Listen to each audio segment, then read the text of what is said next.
Hello there everyone and welcome to Ranked Ride Along, the series on this channel where I'm hoping to educate you all in Conquest by showing you what I do in Ranked Conquest. Today I am playing Daji Jungle. The first thing I want to discuss is why am I playing Daji? I was second pick in this ranked game, so I actually had a lot of freedom in my choice, but I chose Daji because I can burn actives.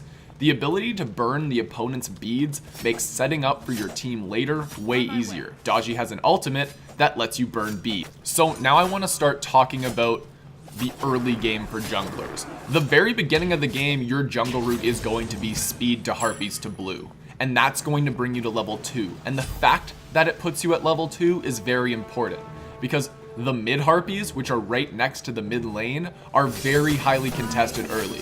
And if you hit level 2 first and you have a pretty good lead because you cleared the camps faster than the other jungler, you are going to be able to pick up at least one of those harpy sets for free, and that does give your team a pretty big advantage. For instance, in this case, I outcleared Kali, so I was able to take those left harpies for free. Then I moved to red, but it's at this point that I saw Kali actually wanted to get a really early gank on duo. Since my duo lane is retreating, I am able to help bail out the situation, but it doesn't go clean because turns out Sylvanas bushes take the one proc away from my auto attacks. Fight this.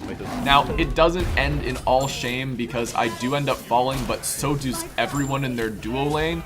And since I'm more of an early game character compared to Kali being a severely late game character, I will take that trade any day early. So now that I've respawned, all of my buffs are currently coming back up and I'm really just trying to farm to hit level 5. And it's at this point that I do want to point out a mistake that Kronos makes, because a lot of times you have to keep in mind as a mid laner where the junglers are. Right now speed buff's up, so odds are we're both going to be in left jungle. I want these mid harpies, so I'm going to be burning them before Kali gets here. Now here's the mistake that he made. I'm gonna roll that back here. Kronos came towards the jungle without any health and mana. More importantly, mana, because even if I try to help him here, he can't help me kill Zhang. Zhang Kui at level 4 is pretty much the hardest thing to kill in Smite. And now, unfortunately, the Kali is really far ahead because she just got a double kill, and Kronos thinks it's my fault and starts trolling by literally taking my speed buffs. So to summarize the early game for Daji Jungle, you do have a slow on your 1 and you move really fast with your 2. So if you pick up Blink, you can easily identify targets that don't have movement abilities, such as, Sylvanas, and using your slow and help from your teammates, you'll actually be able to kill them quite easily, and that does put your duo lane ahead. And as a jungler, I personally am very duo lane focused. Now, moving into the mid game, this is where things start getting a little more spicy because there's going to be way more higher stakes for when people die because respawn timers are longer, and there's also really large objectives that are suddenly going to be easier to kill. So moving into the mid game, I consider the mid game about 10 minutes into the game to about whenever someone hits level 20-ish. Now, what's important about mid game is you are still ganking and you are still farming. You do not stop farming. You have to keep farming. It's just now your ganks are a lot easier to pull off because you have your ultimate and a bunch of other things, even though you can't really hit Daji pulls because you're kind of an 8. But you do get kills and you are continuing to farm. Right now, I'm almost 3 levels above Kali, and that is huge because Daji Snowball is pretty scary. Now, as for item choices, I did start with Jotun's Wrath because the 20% CDR is very important to me, but then I'm moving into Boots for mobility, and then I'm actually finishing up my mid-game build by getting into Crusher. The rest of the build I'll cover later as it's relevant, but remember, mid-game, keep ganking, use your ultimate to burn beads, because right now on my team, I have a Kumbhakarna, and if they can't beads out his Mesmerize or his Root, the rest of the team is going to have a hell of a time cleaning up, because it's just going to be free. So use Daji to burn beads, let your team set up from that, and then you're going to be able to snowball a little bit from there. So now let's talk about the late game. Daji late game, she does 2 things. She burns beads, and she picks off stragglers. And those are the 2 things that you want to focus on. So burning beads is easy. You just use your ultimate, right? They're not going to beads your 2. They're not going to beads your 1 most of the time. And they will beads the pull. So you will be able to burn their beads if you land your ultimate. Sentry. Unfortunately, I don't land my ultimate very well. But I am going to highlight this next clip here because it actually shows something that Daji can do really well.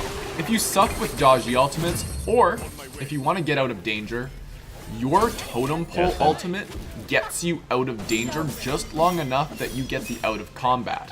That's why I pick up Blink as my first relic.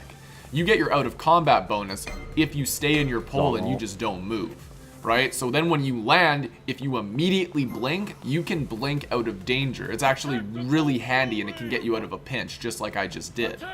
Now, to talk about my late game build, I am currently still having my Jotun's Wrath, my boots, and my Crusher.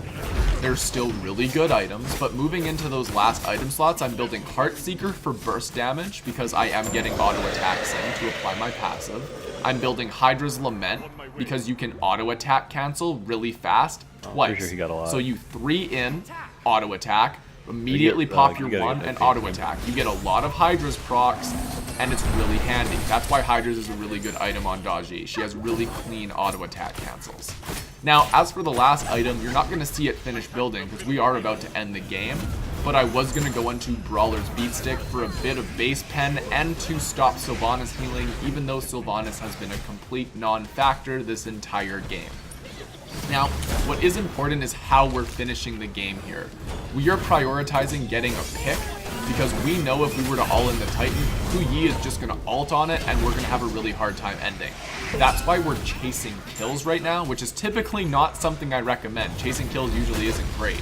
But at this point in time, getting those extra picks so that we can end cleaner is very important. Because now we're going to be able to end the game as Zhang Kui is spawning, which is perfect. Hey guys, thank you all so much for watching. If you want to see more stuff from me in the future, hit my face in the bottom left to make sure you subscribe and keep up to date with me. If you want to watch more stuff from me right now, I have quite a bit to choose from, but I'm going to put 2 videos on the screen right now for you to choose from. Anyway guys, this is Keltick, signing off. Have yourselves a casual day.